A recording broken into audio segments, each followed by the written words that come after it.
أعوذ بالله من الشيطان الرجيم. بسم الله الرحمن الرحيم.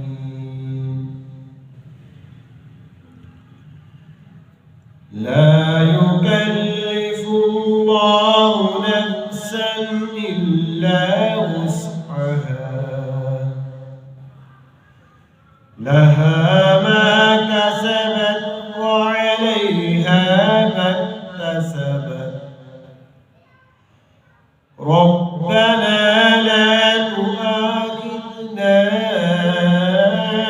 إن نسينا أو أخطأنا.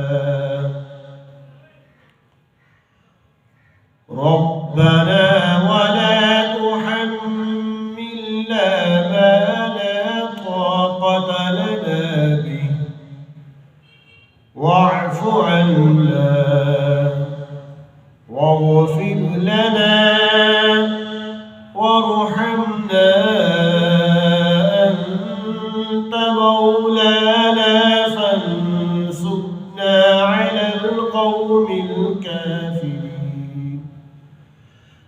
آمنت بالله، صدق الله العلي العظيم.